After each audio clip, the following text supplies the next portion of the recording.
Good morning, let's celebrate guys.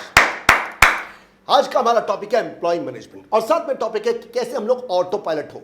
Auto pilot होने का मतलब होता है कि एम्प्लॉय को इस ढंग से मैनेज करना कि आपको उसके सर पे बैठ करके खड़ा होकर काम ना कराना पड़े, कि वही टाइम जो आपके सर पे खड़े होके अगर आपके सर पे बैठ के काम करवाओगे काम तो वो कर देगा। ये तरीका गलत है कि जिसमें आप उसकी कमियां निकाले जा रहे हो। अगर कमियां निकालते हो, सबके सामने उसकी बेइज्जती करते हो, वो एम्प्लॉय काम छोड़ के चला जाएगा। और ये तरीका भी गलत है कि आप उसके सर पर बैठ के काम करोगे, काम तो हो जाएगा, लेकिन क्या वही टाइम अपने परिवार को, अपने आप को आप दे पाओगे, बिजनेस को स्केल कर पाओगे? नहीं कर पाओगे। तो आज हम लोग 5 ऐसे स्टेप करेंगे जिससे कि आपके एम्प्लॉयज को बुरा भी ना लगे और आपके ऑर्गेनाइजेशन को फायदा हो। विन विन होना चाहिए हमेशा। आप क्या समझते हैं कि आपने एम्प्लॉय को रख लिया, वो सीखा सिखाया आया है क्या? हाँ, आपने 50,000 रुपये महीना दिया, उसको लाख रुपए 2 लाख रुपए महीना दिया है, वो आते ही काम पे लग जाएगा। जितनी भी बड़ी से बड़ी ऑर्गेनाइजेशन होती है वो सबसे पहले आते ही एम्प्लॉय को ट्रेनिंग देती हैं। इनके पास पूरे के पूरे ट्रेनिंग हाउसेज होते हैं, इनके पास ट्रेनर्स होते हैं। अगर आपके पास एम्प्लॉय हैं 2,000 4,000 तो आपके पास पूरा एक प्रॉपर ट्रेनिंग सेंटर होना चाहिए। उस ट्रेनिंग सेंटर के अंदर आपके पास 2-3-4 ट्रेनर्स होने चाहिए। इनका काम ये आते ही नए से नए एम्प्लॉयज को वो प्रॉपरली ट्रेनिंग दें। लेकिन अगर आपके पास 2,000 एम्प्लॉयज नहीं है, 100 है, तो ये ट्रेनर आपको बाहर से आउटसोर्स करना पड़ेगा। लेकिन आपके पास है ही 2, 4, 5 एम्प्लॉय हैं, तो ये ट्रेनर आपको खुद बनना है। सबसे पहले आपको उसको ट्रेनिंग देनी बहुत जरूरी है। अच्छा, फिर ट्रेनिंग के बाद क्या आपने उसके ऊपर कोई सुपरवाइजर या कोई क्वालिटी एनालिस्ट लगाया है? लगाओ। ये क्वालिटी एनालिस्ट लगाओगे, सबसे बढ़िया काम होगा, आपको उसकी मिस्टेक निकालनी नहीं पड़ेगी। इस मड स्लिंग में खुद मत पड़ो। अगर आप खुद पढ़ोगे तो आपके रिव जो है इन एम्प्लॉयज साथ में होंगे, हर रोज तू तुम्हें में होगी। इस कीचड़ में आपने नहीं डाला। आपको क्वालिटी एनालिस्ट को रखना है, उसका काम है सबको ऑब्जर्व करना। इसका मतलब ये नहीं कि ऊपर बैठ करके उनको देखेगा वो। देखिए, ये क्वालिटी एनालिस्ट जो है यूजली बहुत अच्छी कंपनियां जो है इसको रिमोटली काम कराती है, वर्चुअली वर्क फ्रॉम होम देती है या फिर किसी और ऑफिस से कराती है। ये क्यों? वो इसलिए क्योंकि जब ये इनकी कमियां निकालता है तो एम्प्लॉय गुस्से में आके ये इसकी कमियां निकालते हैं, वो इसकी कमियां निकालता है, और फिर क्या होता है, इन दोनों की साठगांठ हो जाती है।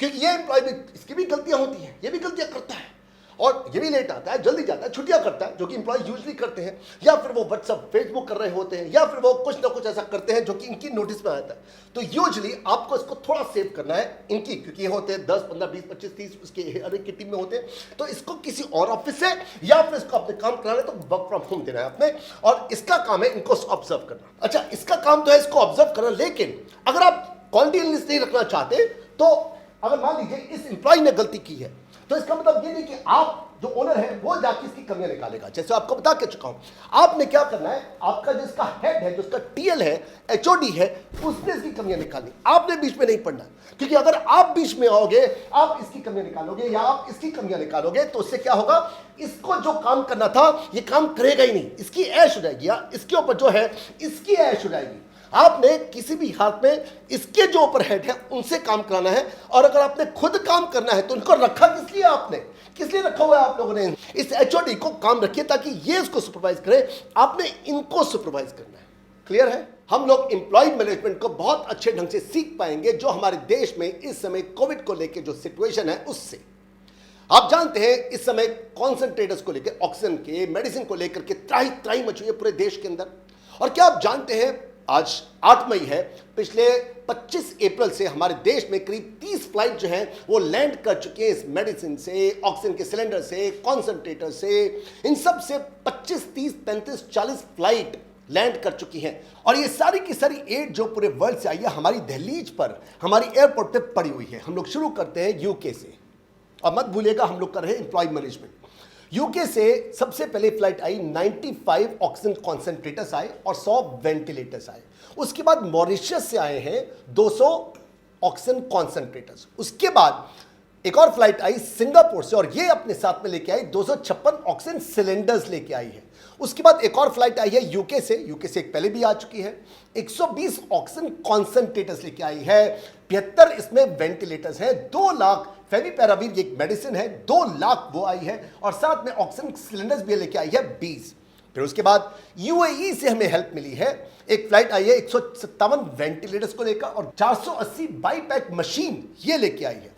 फिर उसके बाद यूके से फिर एक और फ्लाइट आई है जो अपने साथ में 280 ऑक्सीजन कॉन्सेंट्रेटर्स, 40 वेंटिलेटर्स लेके आई है। आयरलैंड से आई है एक फ्लाइट जो अपने साथ में 700 ऑक्सीजन कॉन्सेंट्रेटर्स लेके आई है, 700।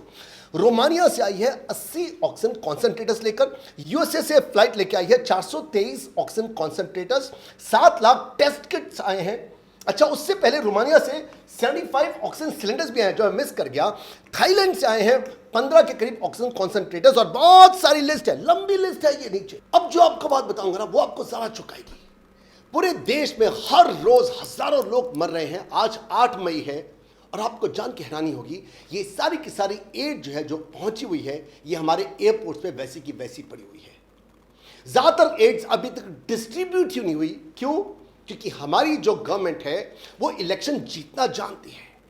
उसको कैसे प्राइम मिनिस्टर का हाउस बनाना है, उसको कैसे पार्लियामेंट बनाना है, उसको ये सब चीजें मैनेजमेंट उसको बहुत अच्छा आता है। मार्केटिंग का अपने लिए क्या करना है वो सब कुछ मालूम है, लेकिन किसी ढंग से देश के लिए कैसे मैनेज करना है वो नहीं पता। Scroll.com न्यूज 24 की अगर माने तो उनके हिसाब से अभी भी करीब 75-80% जितनी भी खेप बाहर से आई है, एड आई है, वो हमारे एयरपोर्ट पे पड़ी हुई है। पंजाब कहता है हमें पता ही नहीं कि कोई एड नाम की कोई चीज है। ये 4 दिन पहले तक की न्यूज है कि पंजाब को पता ही नहीं था, तमिलनाडु को नहीं पता कि कोई एड आई हुई है, झारखंड को नहीं पता, बिहार को नहीं पता, बंगाल को नहीं पता, इन सब स्टेट्स को पता ही नहीं। वो पूछे भाई कोई है, कुछ एड आई है, और पता ही नहीं। क्यों नहीं पता? क्योंकि जो हमारी सरकार है उसको इलेक्शन में कैसे पार्टिसिपेट करना है वो पता, अपने घर कैसे बनाने हैं वो पता, वो मैनेजमेंट उनका बहुत बढ़िया है। लेकिन काम को कैसे निकलवाना है, कैसे इन चीजों को डिस्ट्रीब्यूट करना है वो नहीं पता। आपको अगर अपनी ऑर्गेनाइजेशन को चलाना है तो एम्प्लॉय मैनेजमेंट आपके लिए जरूरी है। इससे पहले कि आप कमी निकालो, अपने ऑर्गेनाइजेशन को इतना बढ़िया बना लो कि उसके अंदर कोई कमी ना हो। एम्प्लॉय तो खुश, आप तो खुश, और आपका बिजनेस जो है एकदम से स्केल करे। वो तभी होगा अगर आपकी आपका खुद का गरिबान झांक के देखिए कहीं कोई उसमें तो कमी नहीं है। क्या आप चाहते हो एक ऐसे एम्प्लॉय को जो बिल्कुल काम नहीं करता, लेट आता है, जल्दी जाता है, छुट्टियां करता है और काम बिल्कुल नहीं करता, लेकिन कुछ एक जगह पर जब काम करता है तो बहुत बढ़िया, क्या आप उसको सुधारना चाहते हो? रातों रात सुधार सकते हो। एक बहुत बड़ी तरीका है जो मेरी मदर क्या करती थी। मेरी मदर एक स्कूल की टीचर थी 34 साल तक, फिर वो रिटायर हो गई। मम्मी हंस हंस के बताया करती थी कि जब भी उनकी क्लास के अंदर कोई भी नॉटी बच्चा हुआ करता था, उस नॉटी बच्चे को ही वो मम्मी उसकी क्लास का मॉनिटर बना देती, क्लास सेक्रेटरी बनाई थी। और जैसे उसको मॉनिटर बनाती, उस बच्चे को पता होता था कि मैं क्या क्या नॉटीनेस करता हूं या और बच्चे क्या क्या ऐसी गलतियां करते हैं। वो अपने नंबर बढ़ाने के लिए मम्मी के पास उसको पकड़ के लेके आता, और नतीजा अपने नाम के लिए, अपने इंपॉर्टेंस के लिए वो ऐसा करता था, और नतीजा मम्मी को क्लास को कंट्रोल करने में कभी भी 34 साल में मुश्किल नहीं आई। जब मैं गारमेंट्स के अंदर था 14 साल तक, और 20 साल से जब से मैं इंस्टीट्यूट चला रहा हूँ, 10 सेंटर हमारे दिल्ली एनसीआर के अंदर, कभी भी हमें एम्प्लॉय को लेकर कभी मुश्किल नहीं आती। जब भी आती है तब मैं हमेशा उनको उठा करके लीडर बनाता हूँ। तो बस यही करो, अगर आप चाहते हो रातों रात फायदा उठाना बहुत जल्दी से जो इंसान, लेकिन आपको ये देखना है कि क्या आपको उसको रखना है। अगर वो एम्प्लॉय काम का है, कुछ एक गलतियां हैं, परफेक्शन के ऊपर मत जाना। कोई भी ऐसा एम्प्लॉय आपको नहीं मिलने वाला जो कि परफेक्ट हो, जिसमें कोई कमी ना हो, तभी तो हर एक के अंदर होगी।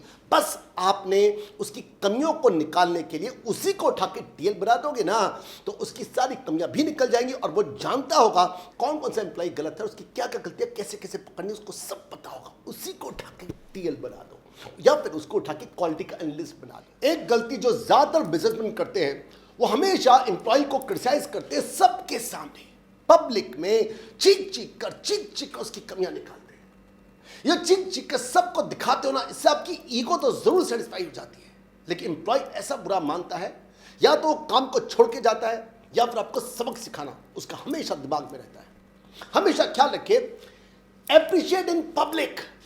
पब्लिक में सबके सामने आपने उसको तारीफ करनी है, एप्रिशिएट करना है। उसका मेटाबॉलिज्म बहुत तेज हाई होता है, बहुत अच्छा आपका एम्प्लॉय बनता है। इफ यू एप्रिशिएट, उसकी तारीफ करोगे पब्लिक के सामने। एप्रिशिएट इन पब्लिक एंड रिप्रिमांड करना है, डांटना है, फटकारना है। प्राइवेट में अकेले से अपने रूम में बुला करके सबके सामने बेइज्जती मत करो। एम्प्लॉय में कमियां होंगी, कोई भी परफेक्ट नहीं होता, परफेक्ट तो आप कौन से हो। मैंने आपको कहा कि appreciate in public, reprimand in private. अगर आप उसे गलती निकालनी तो अकेले में निकालो। मैं तो कहता निकालनी नहीं चाहिए। कई मत बोलो कि मैं सही तू गलत। इस करने के कारण से ही आपके हमेशा देखो, डिप्लोमेट बनना सीखिए। डिप्लोमेसी ये होती है कि इंसान अपना काम निकाले बाकी सबको ठीक है। जरूरत के वक्त पे कहते ना, कहते कोई बाप बनाना चाहिए, क्या पता उसकी गलती ना हो, अगर हो भी तब भी मत कहो कि तेरी गलती है। डिप्लोमेसी को यूज करो, लेकिन ख्याल रखना अगर आप उसको डांट भी रहे हो ना किसी कारण से, मैं तो कहता हूं डांटो ही मत, और अगर डांटते भी हो ना अपनी लैंग्वेज का ख्याल रखना, कोई गाली मुंह से नहीं निकलनी चाहिए, आपकी बॉडी लैंग्वेज आपके चेहरे से बयान नहीं होना चाहिए, तू गलत है यार, तू गलत है। फर्क है ना, शब्द तो वही है। आपका चेहरे के हाव भाव कई बार गंदे होते हैं, आपकी लैंग्वेज में कई बार गालियां निकलती हैं, उसकी इंसल्ट निकलती है, काम छोड़ के चला जाएगा। आपने महीनों साल तक उसको सिखाया, मिला के आपको कुछ भी नहीं। एडवर्ड डिबानो ने तो अपनी पूरी बुक लिखी हुई है, I am right and you are wrong. हर इंसान को लगता यही है, जो मैं कह रहा हूं वो सही, जो तू कह रहा गलत है। पंजाबी में हमारे यहाँ कहते हैं, जो मैं कितनी वो सही कितनी, जो तू कितनी वो गलत कितनी। बताओ मुझे, the six you are looking at, हो सकता है जो तुम देख रहे हो सकता है उसकी गलती ना हो, उसको चांस तो बोलने का यार। आप कहते नहीं 6 है, वो कहता नहीं 9 है, आप कहते 6 है, वो 9 है, लगे रहो इसी बात में। हो सकता है 6 you are looking at could be 9 from his side, हो सकता है जो 9 तुम देख रहे हो सकता है वो 6 हो, वो M जो आप देख रहे हो सकता है वो W हो। देखो तो सही जाकर यार, लड़ाई क्यों कर रहे हो, क्यों चीख रहे हो उसके ऊपर, कोई जरूरत ही नहीं है।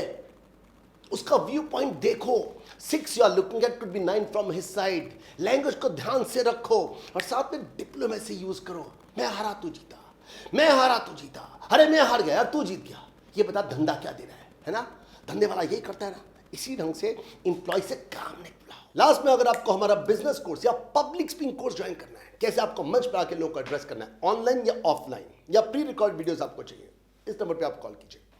और साथ में अगर आपने इस वीडियो को लाइक करना है तो लाइक करो यार, बताओ कि आपको पसंद आया, ताकि हम लोग इस तरह की सीरीज एम्प्लॉय मैनेजमेंट पर, कंपटीशन पर, बिजनेस पर, ऑटो पायलट पर, गंदा मगर धंधा पे, ताकि हम लोग रोज इसकी वीडियो है बना के आपके सामने लाते रहे। साथ में कमेंट सेक्शन में जाके लिखिए आपको क्या पसंद आ रहा है, शेयर कीजिए अपने सब दोस्तों के साथ में, फ्रेंड्स के साथ में, व्हाट्सएप में इसको उठा के फैला दो।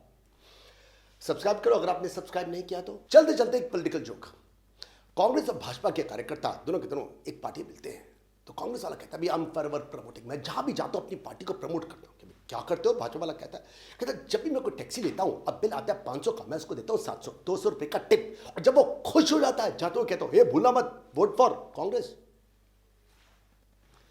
भाजपा वाला कहता है अरे ये तो मैं भी करता हूं, जब मैं टैक्सी लेता हूं और बिल आ जाता है 500 का, तो मैं तो उसको 500 जगह 300 देता हूं, और जब वो गुस्से में आ जाता है तो जाते उसको एक ही बात कहता हूं, हे भूलना मत वोट फॉर कांग्रेस।